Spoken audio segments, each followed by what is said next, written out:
안녕하세요. 실화사연 잘 듣고 있는 40대 여자예요. 지금 너무나 힘든 시기를 보내고 있는데 어떻게 하면 좋을지 여러분들의 의견을 여쭙고자 이렇게 사연을 씁니다. 정말 너무 힘들어서 먹는 것도 자는 것도 있고 견디고 있어요.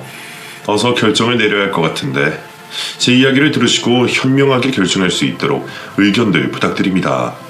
그럼 이야기 시작해 볼게요. 저는 예전에 배우로 일을 했어요. 한창 잘 나갈 때는 조연으로 드라마 출연도 하고 광고도 몇 개 찍었고요. 시간이 많이 지나서 마주치더라도 바로 알아보는 사람들은 없지만 몇 해 전 복고가 유행하면서 제가 출연했던 드라마가 재방영이 됐는데 그걸 보고 알아보시는 분들도 요즘은 계세요. 기억해 주시고 인사를 해주시니 너무 감사한 일이죠. 어렸을 때 엄마 손을 잡고 동네 회관에서 하는 신데렐라 연극을 본 적이 있었어요.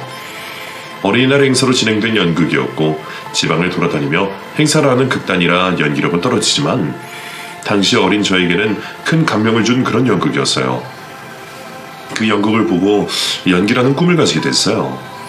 국민 학생들부터 개수들 꿈은 배우라는 진로로 선명해졌고 그 배우가 되기 위해 대학의 연극영화과로 결정하고 준비를 했어요.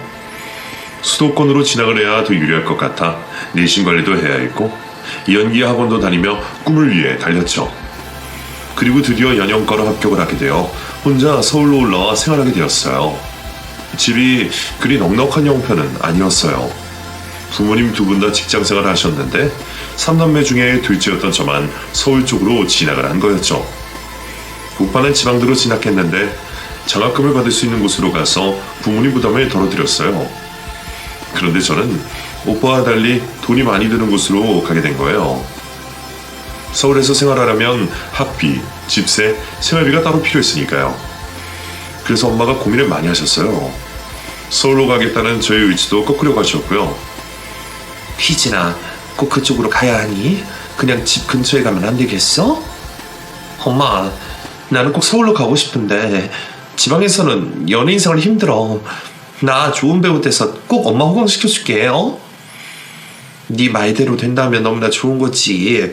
그런데 배우 되는 게 쉬운 것도 아니고. 엄마, 나 진짜 자신 있어. 제발 나 서울 보내줘. 한번 술을 내보자. 어떻게든 되겠지. 산입에 거미줄 치겠니? 한번 해봐. 정말? 엄마 고마워. 나 진짜 열심히 할게. 나 믿어줘.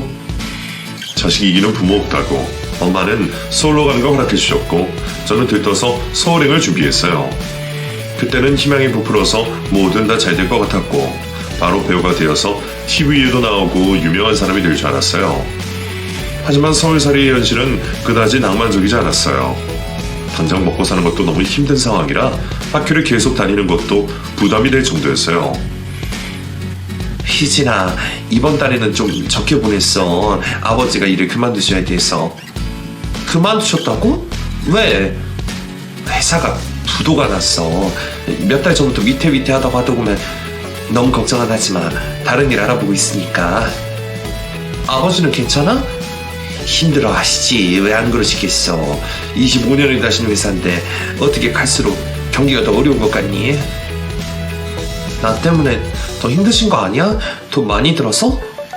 너희들 공부할 돈은 따로 빼놨는데 요즘 예의치 않아서 그래. 너무 걱정하지 말고 다음 달은 엄마가 좀 더 보내줄게. 고마워 엄마. 밥 잘 챙겨 먹고 그래. 알았지?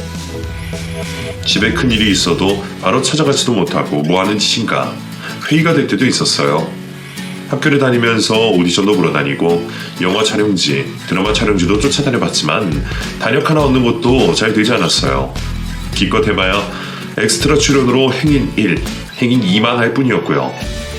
처음에는 그것도 경험이라 생각하며 기꺼이 했지만 1년이 넘도록 발전이 없으니 같은 자리만 뱅뱅 도는 것 같아 지쳐갔어요. 그런 와중에 집안 형편이 더 어려워졌고 엄마는 학교를 휴학하고 집으로 내려오라는 말씀하셨어요. 상황을 모르는 건 아니나 도저히 포기할 수가 없었어요. 제가 너무 고민을 하고 있으니 같이 배우 지망생을 하고 있는 친구가 도와준다고 했어요. 때마침 너무나 고마운 도움의 손길이었어요. 저는 살던 원룸을 빼서 보증금을 집으로 보내고 친구 집에서 지내게 됐어요. 친구도 원룸에서 혼자 살고 있었기에 월세 얼마와 생활비는 알바를 해서 충당을 했고요. 돈이 공하니 알바를 늘리게 됐는데 그러다 보니 오디션을 보러 다닐 시간이 부족했어요. 연기 학원비를 계속 내려면 일을 줄일 수는 없고 실력을 쌓는 게 더 중요하다는 생각에 오디션 보는 일을 잠시 보류했어요. 그렇게 결정하기 정말 힘들었지만 가늘고 길게 가자는 생각을 했죠. 집으로 내려가면 배우가 되는 게 더 힘들어질 거니까요. 그래서 하고 싶은 걸 잠시 참고 연기를 배우는 일에 집중했어요. 그렇게 몇 개월이 지났는데 또 어려움이 닥쳤어요. 같이 사는 친구가 집으로 내려간다는 말을 하더군요. 조금만 더 버텨보자. 아직 우리 제대로 해보지도 않았잖아. 나는 가망이 없는 것 같아. 힘들어서 더 이상 못하겠어. 내 길은 이게 아닌 것 같아. 미안해. 그럼 앞으로 어떡할 거야? 집으로 내려가려고. 솔직히 엄마가 그동안 돈 보내주신다고 힘들어하셔서 이 집 비워야 할 것 같아. 알았어. 어쩔 수 없지. 똑같이 배우 지망생으로 있던 친구가 꿈을 포기하고 집으로 간다고 했어요. 그 말을 들으니 안 그래도 불안한데 더 불안해졌어요. 나도 친구처럼 그만두고 집에 가야 하는 건 아닐까 그런 생각도 들고요. 게다가 지내던 원룸도 정리한다며 지낼 곳을 알아보라는 말에 더 막막해졌고요. 지낼 곳을 찾아야 하는 상황이 된 거예요. 원룸 한 칸이라도 구할 보증금도 없는 상황에 엄마한테 돈을 보내달라고 할 수도 없고 정말 막막했어요. 2달 뒤 친구는 서울 생활을 모두 접고 집으로 내려갔고 저는 한 달에 15만 원 하는 고시원을 겨우 찾아 들어갔어요. 엄청 싼 가격에 들어갔는데 이 가격이 싼 만큼 상태가 너무 좋지 않았어요. 침대랑 책상만 겨우 들어가는 방에 길이가 좁아서 발을 편하게 뻗을 수도 없는 구조였어요. 거기다가 주인이 세탁을 했다고 했지만 찌든 때가 그대로 있는 침대까지 방 안에 베인 냄새도 너무 역해서 들어가자마자 구역질이 날 정도였죠. 밤에는 바퀴벌레들이 기어다니는 것 같고 조용히 있으면 벌레 기는 소리까지 들릴 정도로 끔찍했지만 참아야 했어요. 정말 잠시라도 있기 싫은 곳이었지만 별 수 있나요? 갈 곳이 없으니 참고 적응할 수밖에요. 서울은 지방보다 물가도 비싸서 밥 먹는 것도 늘 배가 고팠어요. 아침엔 우유 하나, 점심때는 알바하는 곳에서 밥을 해결했고 저녁은 또 삼각김밥 하나 사서 먹고 그랬어요. 배가 고플 땐 물을 먹으면서 다이어트 한다고 생각하려고 했어요. 배우가 되려면 날씬하게 유리하니까 돈 주고도 다이어트 한다는데 나는 이렇게 한다 여기면서 배고픔을 이겨냈어요. 그때 일을 떠올리니 어린 날에 제가 고생을 참 많이 했구나 싶어요. 지금은 따뜻한 집에서 먹고 싶은 것도 먹으며 살고 있으니 얼마나 상황이 좋아졌는지 모르겠어요. 그때를 잘 버텨서 지금까지 왔다 생각하면 제 자신이 기특하기도 해요. 고시원 방에 포스터를 하나 붙여놨는데 그 당시에 가장 핫했던 여자 배우였어요. TV만 틀면 광고에 나오는 여자 배우, 드라마만 찍었다 하면 흥행몰이에 수고하는 그 배우 사진을 보면서 나도 꼭 저렇게 될 거라고는 상상하곤 했죠. 무섭고 더럽고 힘든 생활이라도 성공한 내 모습을 상상하면 힘든 것도 다 참을 수 있었어요. 언젠가 나에게도 기회는 온다. 나는 꼭 성공하고 만다. 이런 생각들로 내 멘탈을 단단하게 단련시켰죠. 그런데 정말 저에게 기회가 왔어요. 엑스트라만 하다가 드디어 단역을 따르게 되었고 그게 물꼬가 되어 출연할 수 있는 작품이 늘어났어요. 적어도 대사 한마디는 할 수 있는 그런 수준까지 된 거예요. 정말 희한했어요. 나한테 눈길조차 주지 않았던 수많은 스태프들이 이제 제 이름 석자를 기억해주고 말도 걸어주고 바라봐주는 게 신기했어요. 언젠가 잘 될 거야 막연하게 생각했지만 정말 일이 풀리기 시작하니 정말 되는구나 싶어 믿기지가 않더라고요. 그래도 너무 들뜨면 혹시나 일을 망칠까봐 자주 가면서 주어진 역할에 집중을 했어요. 그렇게 프로필을 채워나가고 있을 때 드라마 촬영지에 누군가 저에게 명함을 하나 건네줬어요. 김희준 씨? 네? 전데요? 누구세요? 우선 이것부터 받아요. 나 이런 사람이에요. 혹시 소속사에 들어갔어요? 아니요, 아직요. 잘 됐네요. 우리 대표님이 희진 씨한테 관심이 있으신데 우리랑 같이 일해볼래요? 정말요? 진짜요? 관심 있으면 내일 사무실로 와요. 거기서 대표님이랑 자세히 얘기해요. 네, 감사합니다. 감사합니다. 매니저라는 사람이 저에게 명함을 하나 건네줬어요. 자기네 소속사에 들어오라는 권유였고 처음으로 제안을 받아본 거라 너무 기뻤죠. 이름도 없는 무명인데 소속사라니. 소속사에 들어가기만 하면 유명해지는 건 시간 문제라는 생각이 들었고 다음날 사무실에 찾아간 저는 계약서까지 작성하고 나오게 됐어요. 그때 얼마나 기뻤는지 몰라요. 마음은 이미 인기 배우가 된 것 같은 그런 기분이었어요. 이제 다 해결됐다. 지긋지긋한 고시원도 나올 수 있게 됐고 배역 다니는 것도 더 수월하게 될 거고 그렇게만 된다면 돈도 따라올 거야. 돈 벌면 엄마한테 먼저 줘야지. 제가 원하는 모습을 상상하며 한껏 들떠 있었어요. 엄마, 나 소속사에 들어갔어. 정말이니? 세상에, 이제 너 TV에도 자주 나오고 그러는 거야? 배역 다니고 인지도 올라가면 TV에도 나오겠지. 소속사에 들어갔으니까 이제 걱정 없어, 엄마. 그래, 우리 딸 정말 고생했다. 혼자 그 먼 서울까지 가서 얼마나 힘들었어. 아휴. 엄마, 왜 울고 그래? 나 안 힘들어. 왜 안 힘들어? 객지 생활이 어디 쉬워? 부모가 능력이 없어서 제대로 도와주지도 못하고. 아휴. 여태 잘 키워줬으면 됐지. 나머지 다 내 몫이야. 내가 해야 하는 거. 그러니까 엄마 울지 마. 나 하나도 안 힘들어. 알았어. 집에는 언제 와? 오면 엄마가 맛있는 거 해줄게. 우선 일 좀 하고 시간 내서 갈게. 그래, 건강 조심하고 밥 잘 챙겨 먹고 다녀. 엄마도. 엄마의 우는 소리 들으니 저도 감정이 북받쳐 올라왔어요. 하지만 제가 울면 엄마가 더 속상하실까봐 꾹 참았는데 전화를 끊자마자 얼마나 울었는지 몰라요. 기쁜 일이었는데 왜 그렇게 눈물이 나던지 혼자 펑펑 울었던 기억이 나요. 소속사에 들어가고 나서 확실히 일이 늘어났어요. 매니저도 생겼고 촬영 전 숍에 들려서 관리도 받았고요. 이전에는 혼자 다 해야 했던 일들이 대신해주는 사람이 생겼고 체계적으로 관리를 받는다는 느낌이 들었어요. 이대로만 가면 정말 뜰 수 있다. 이런 희망으로 열심히 하고 있는데 일이 제가 원하지 않는 방향으로 흐르기 시작했어요. 그날은 오랜만에 쉬는 날이었는데 매니저가 갑자기 일이 생겼다고 준비하라는 말을 했어요. 무슨 촬영인데 갑자기 잡혀요? 대역이에요? 어디 펑크 났어요? 펑크요, 펑크. 그거 땜빵하러 가는 거야. 그래요? 무슨 배역인데요? 가보면 알아. 네, 알겠어요. 펑크난 배역에 대타로 가는 거지만 그래도 좋았어요. 한 번이라도 더 촬영할 수 있는 거니 제가 마다할 이유가 없었죠. TV에 자꾸 나오는 게 중요하니까 뭐든 닥치는 대로 해야 했어요.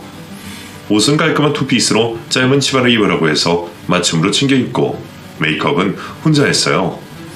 발랄한 여대생 분위기를 내라고 해서 하던 대로 꾸몄죠.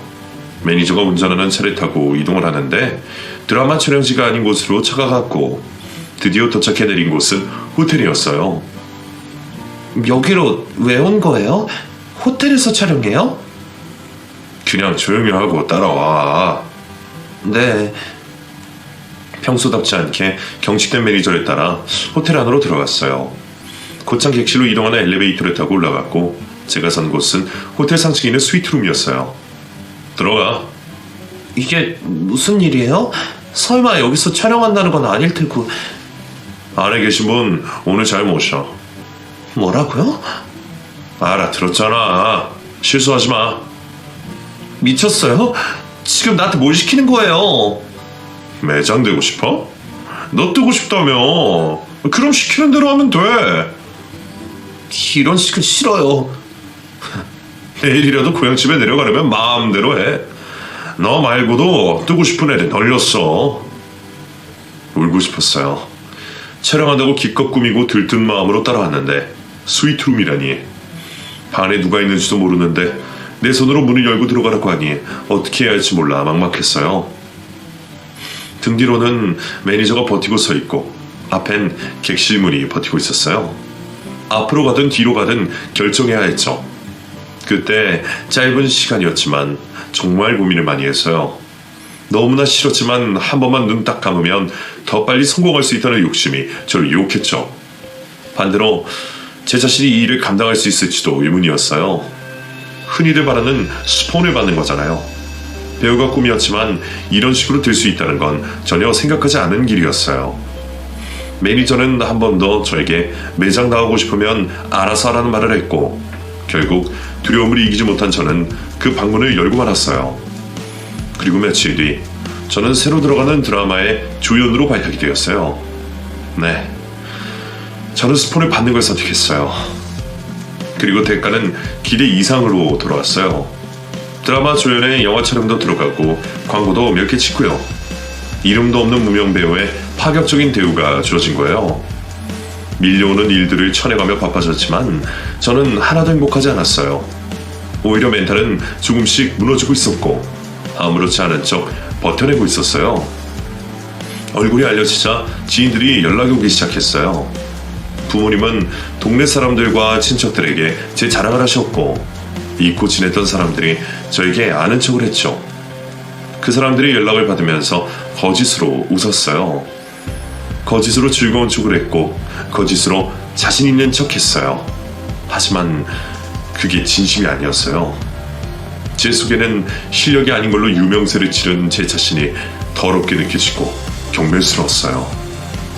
저는 점점 표정을 잃어갔고 생기가 없어졌어요. 촬영을 하면서도 NG가 수시로 나서 점점 민폐녀가 되어가고 있었고요. 그런 와중에도 호텔 스위트룸은 꾸준히 가야 하는 제 자신이 얼마나 싫었는지 몰라요. 결국 저는 그만해야겠다는 생각에 이르게 되었고, 이 사실을 부모님께 말씀드려야 하는 압박감에 마음이 너무 무거웠어요. 그런 와중에 저에게 힘이 되어주는 사람이 생겼어요.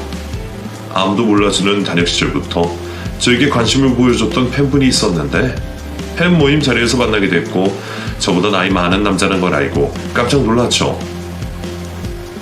희진 씨는 정말 연기를 잘하는 것 같아요. 분명 나중에 큰 스타가 될 겁니다. 예쁘게 봐주셔서 정말 감사해요. 우리가 더 고마워요. 계속 TV에 나와주세요. 맹목적으로 사랑해주는 팬들을 만날 때마다 그나마 숨을 쉴 것 같았어요. 제 연기를 보고 오롯이 마음을 주는 팬들을 보면 진심으로 사랑받는 느낌이 들어서 마음이 편해졌고요. 그래서였는지 팬 중에 한 사람이었던 지금의 남편과 가까워지게 되었어요. 제 연락처를 어떻게 하셨는지 연락이 계속 왔고 거절하지 못해 받아주다가 점점 제가 그 사람을 의지하게 되었어요. 저에게 맛있는 걸 먹이고 싶어서 맛집을 알아와 사주고 사소한 거라도 잊지 않고 제 상태를 살펴줬어요. 마음고생으로 살이 자꾸만 빠지는 저를 걱정하며 위로의 말을 아끼지 않았고요. 멘탈이 무너졌던 저는 도망갈 탈출구가 필요했어요. 그래서 따뜻한 그 사람을 더 가까이 하면서 우리는 사랑에 빠지게 되었어요. 살이 갈수록 더 빠진 것 같은데 많이 힘들어? 그래 보여? 아니야, 새로 작품 들어간다고 다이어트 해서 그래. 여기서 더 뺄 게 뭐 있다고 다이어트를 해. 이러다가 큰일 나겠는데. 괜찮아, 이 바닥 다 이렇게 해.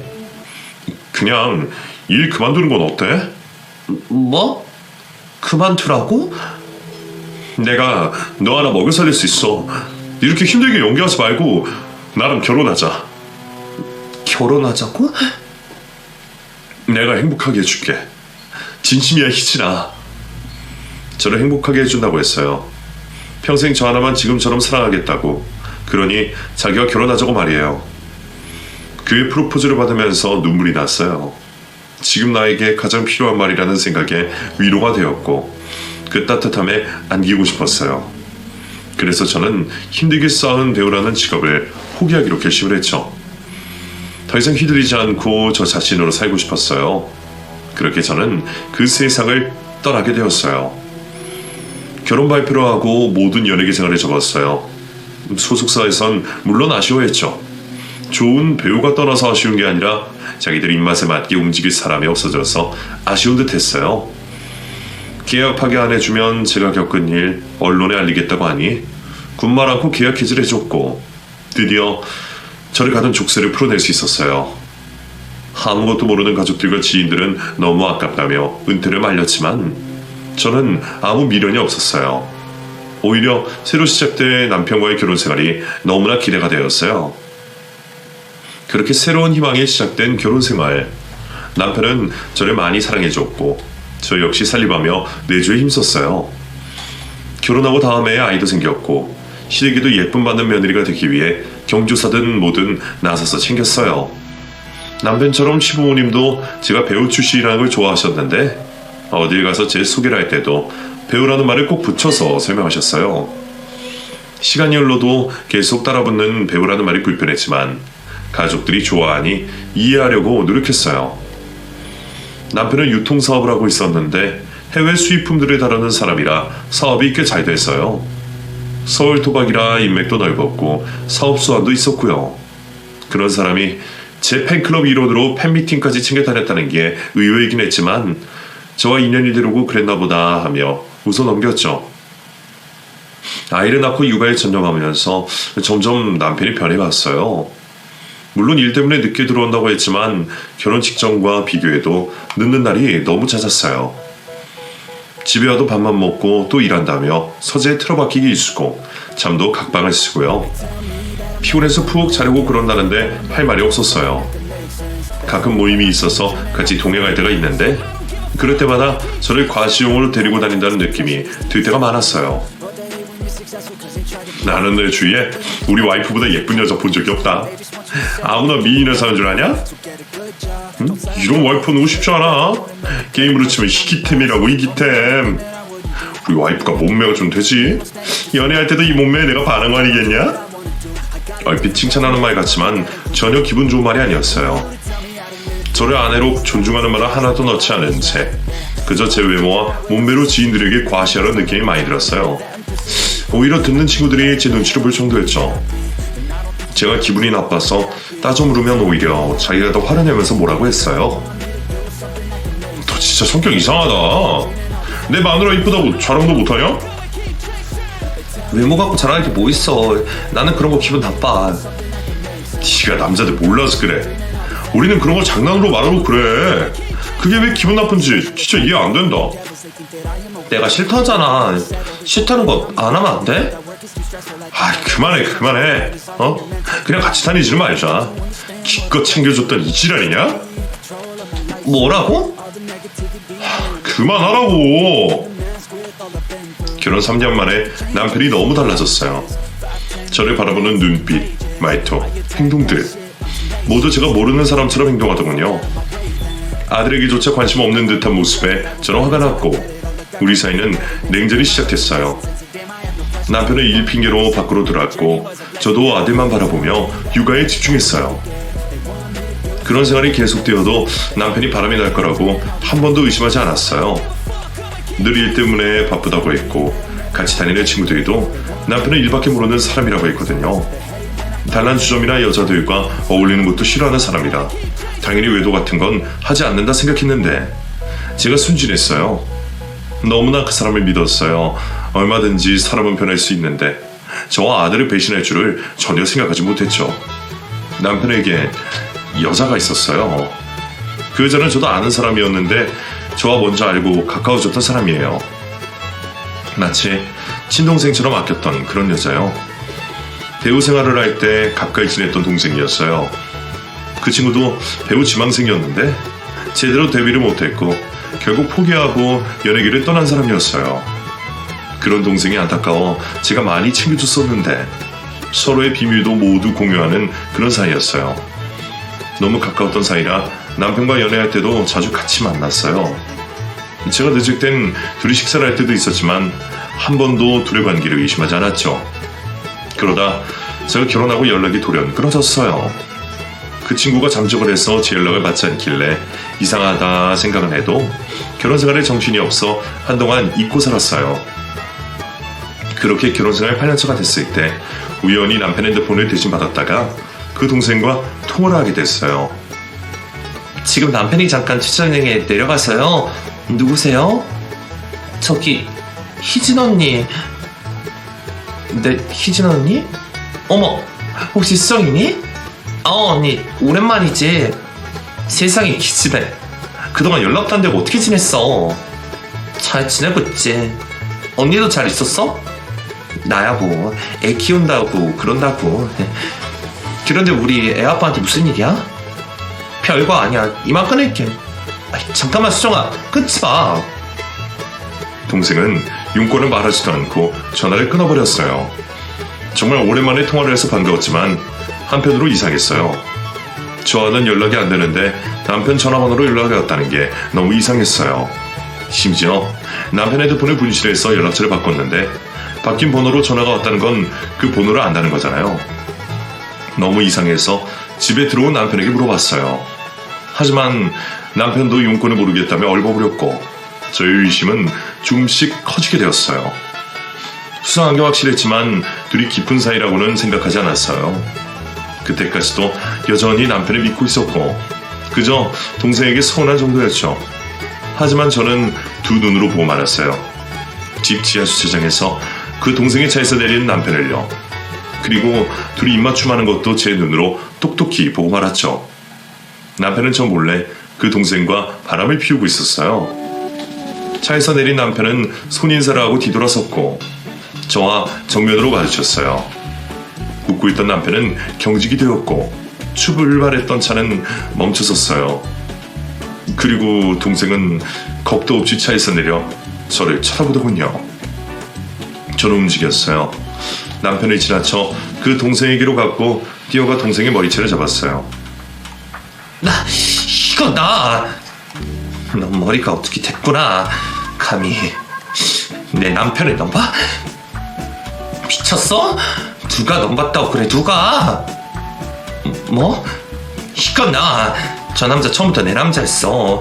언니가 좋아하기 전부터 내가 먼저 좋아했다고. 저 사람 치는 건 내가 아니라 언니야. 너 미쳤니? 어디서 말도 안 되는 소리 하고 있어. 두 사람 이러지 마. 수정아, 너는 그냥 가. 가긴 어딜 가? 어서 가!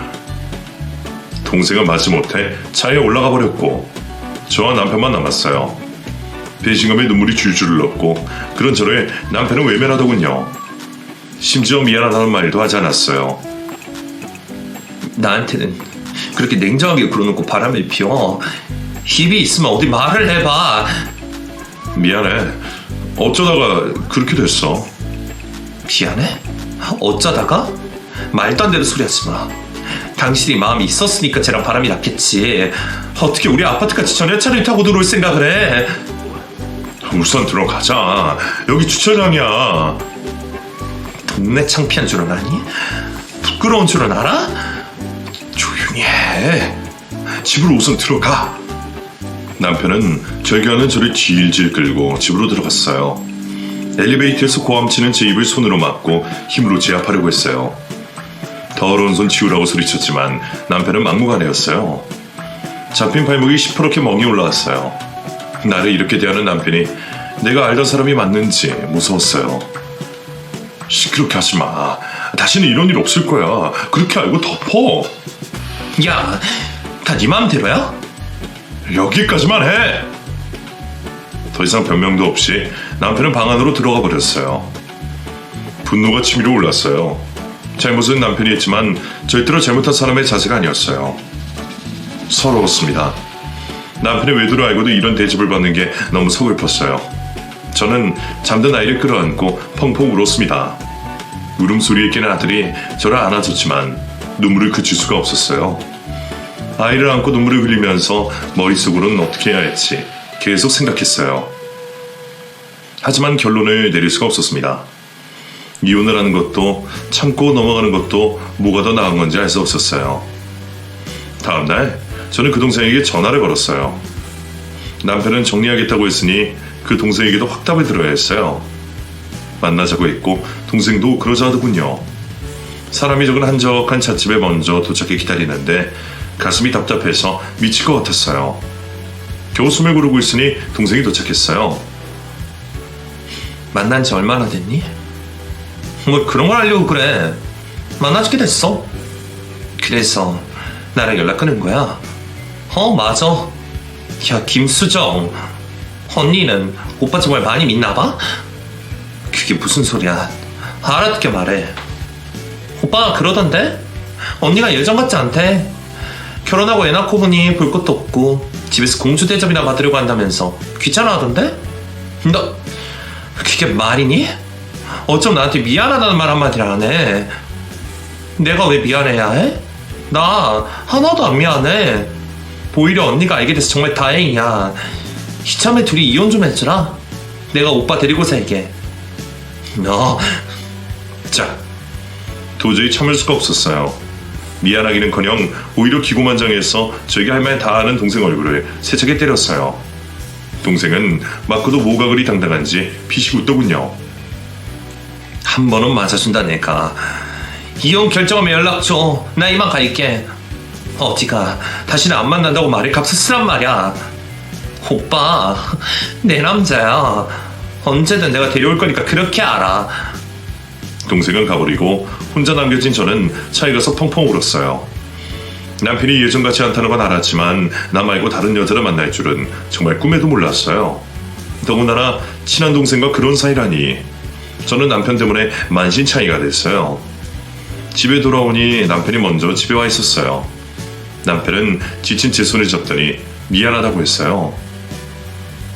방금 정리하고 오는 길이야. 누구랑? 수정이? 다시는 연락하지 말라고 했어. 어제는 내가 당황해서 그랬는데 가만히 생각해보니까 너한테 상처만 주고 너무 미안하다. 다시는 이런 일 없을 거야. 수정이라도 정리하고 이제는 당신이랑 우리 아들만 생각하면서 살게. 내가 그 말 어떻게 믿어? 당신이 벌써 배신을 했는데. 한 번만 믿어줘. 내가 어떻게 너랑 헤어지고 제대로 살겠어. 나는 너 없으면 안 돼, 희진아. 제발 용서해줘. 남편은 절실하게 매달리며 용서를 구했어요. 저는 마음이 흔들렸고 아이를 위해 기회를 주자 싶더군요. 혼자였다면 벌써 이혼을 했겠지만 아들에게 그런 슬픔을 주고 싶지 않았어요. 그렇게 남편의 외도 사건 이후 우리는 다시 가까워졌어요. 저에게 냉정했던 남편이 살갑게 대하려고 노력을 하더군요. 예전만큼 다정하게 대할 수는 없었지만 저도 노력했어요. 어차피 살기로 했으니 저도 감수해야 한다고 생각하면서요. 그렇게 한동안 조용히 살았어요. 남편은 여전히 사업이 바빴고 저는 아들을 돌보며 지냈어요. 아들의 공부 스케줄을 챙기며 엄마로서 최선을 다하며 지냈어요. 어느새 아들은 중학생이 되었고 사춘기인지 점점 혼자만의 시간을 가지려고 하는 모습에 서운해질 때쯤 레트로가 유행하기 시작했어요. 그러면서 예전에 주연으로 출연했던 드라마가 방송이 되고 다시 일을 해보자는 제의도 들어오더군요. 잊혀진 배우인 줄 알았는데 알아보는 사람들이 생기니 기분이 좋았어요. 하지만 일을 다시 하는 건 별개의 문제였어요. 무엇보다 예전처럼 연기하는 게 자신이 없었어요. 그래서 좋은 기회인 줄은 알지만 일을 하지 않기로 했고요. 그런데 문제가 생겼어요. 저에게 악플이 달리기 시작한 거예요. 배우라는 직업이 있었으니 악플러들에게 그런 댓글이 달리는 건 있을 수 있는 일이었지만 그 정도가 좀 심했어요. 저는 그런 줄도 모르고 지내다가 아들이 먼저 알고는 저에게 화를 내는 거예요. 엄마 댓글 봤어? 댓글? 무슨 댓글? 인터넷에 무슨 말이 돌아다니는지 모르지 엄마는. 대체 왜 그러는데? 아이씨 이것 봐. 엄마가 사기꾼이래. 이 남자 저 남자 다 만나고 다니고 아빠랑 결혼하기 전에. 그런 거 다 가짜야. 엄마 그런 적 없어. 엄마 이름 밑에 다 이런 댓글이란 말이야. 나도 아니라고 했는데 댓글이 너무 많으니까 친구들이 다 믿는단 말이야. 그렇게 심해? 몰라. 나 학교 안 가. 안 갈 거야. 꽝!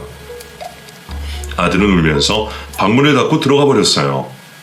얘기하자면 문을 열라고 해도 꿈쩍도 안 하고요. 연예인들 악플 달리는 거 한두 번도 아니고 저 역시 은퇴 전에는 악성 댓글 때문에 마음 상한 적도 있어서 그러려니 하는데 아들이 걱정이 돼서 확인을 해야겠더라고요. 그래서 찾아봤는데 정말 깜짝 놀랐습니다.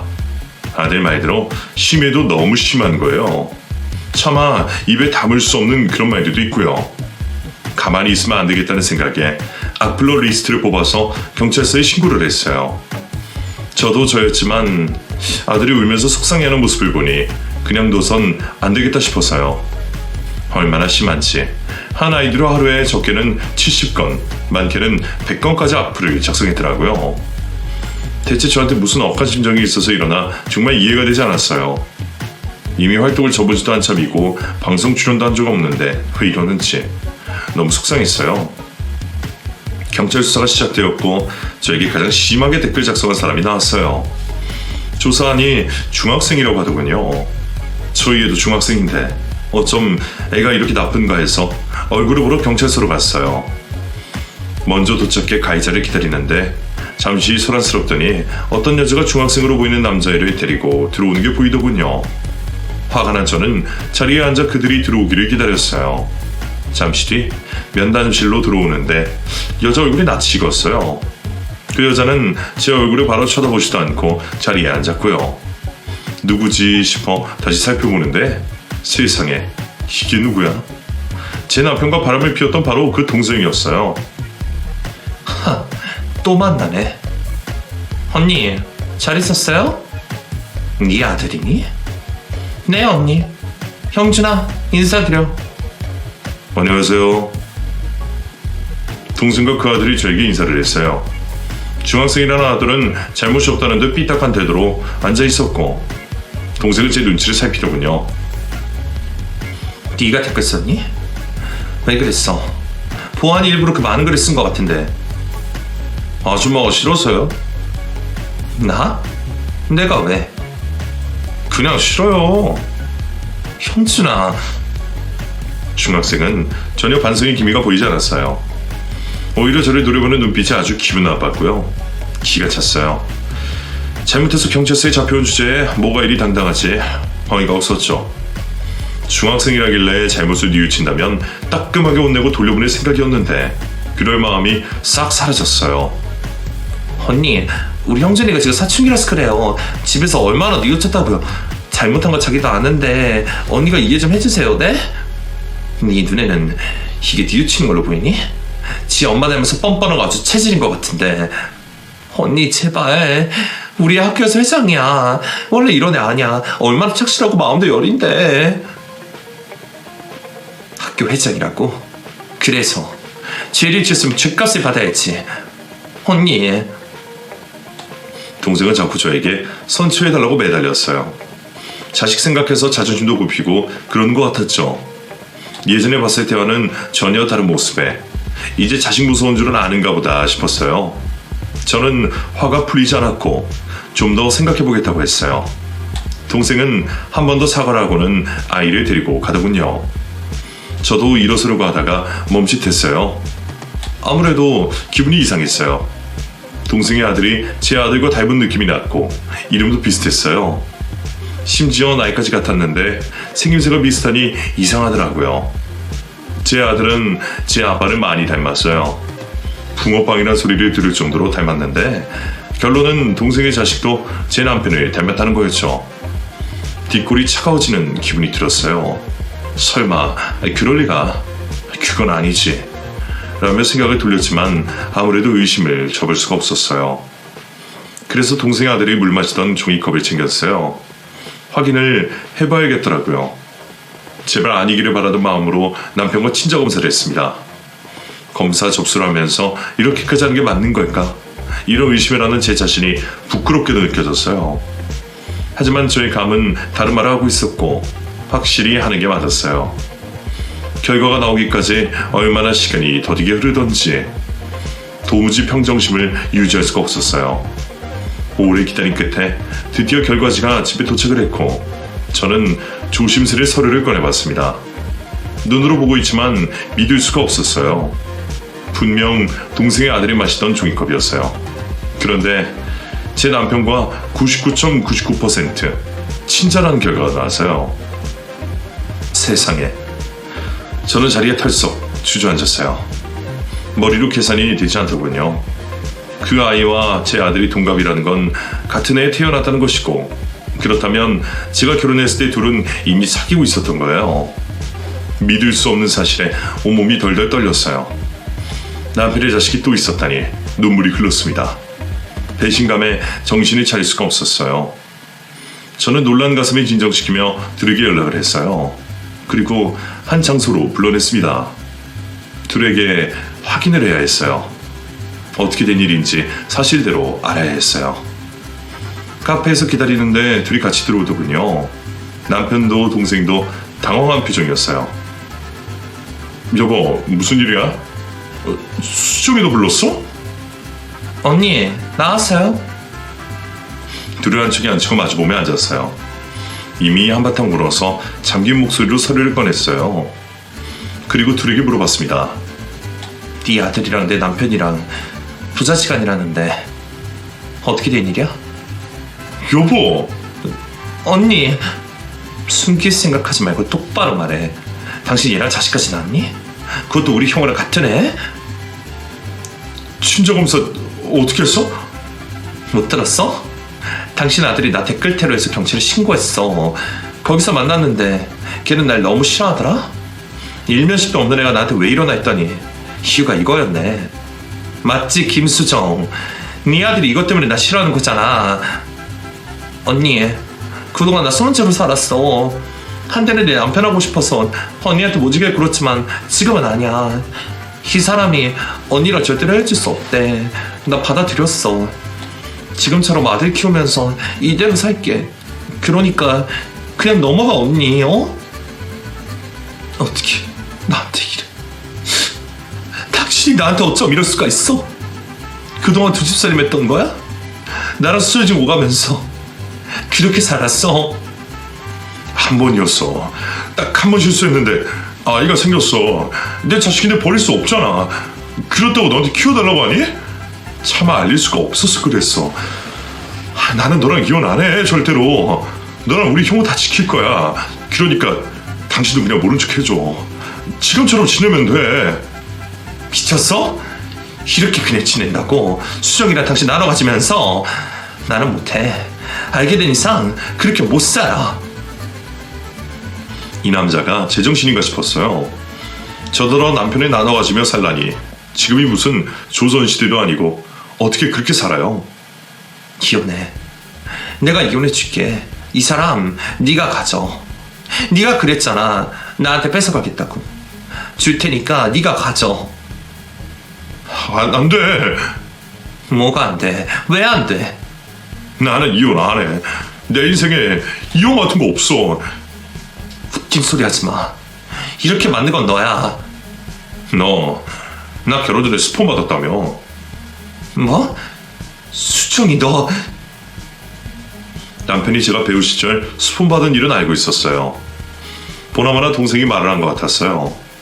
지금껏 살면서 한 번도 아는 체 하지 않았기에 알고 있는 줄 몰랐는데 어쩜 한 번도 말을 꺼내지 않았는지 이 사람 정말 무서운 사람이구나 싶더군요. 정 이혼하겠다면 언론에 알릴 거야. 너 스폰 받은 거. 어떻게 그런 말을 해? 당신 아들은 안중에도 없어? 그래서 이렇게 말하는 거야.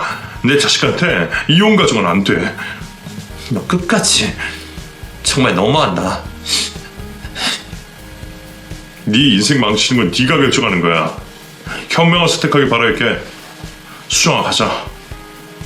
언니, 미안해요. 남편과 동생은 그렇게 저를 두고 가버렸어요. 매몰차게 돌아서는 남편을 보면서 저는 홀로 눈물을 흘리고 있었죠. 외로웠습니다. 절대로 이혼하지 않겠다고 했지만 남편이 너무나 낯설었어요.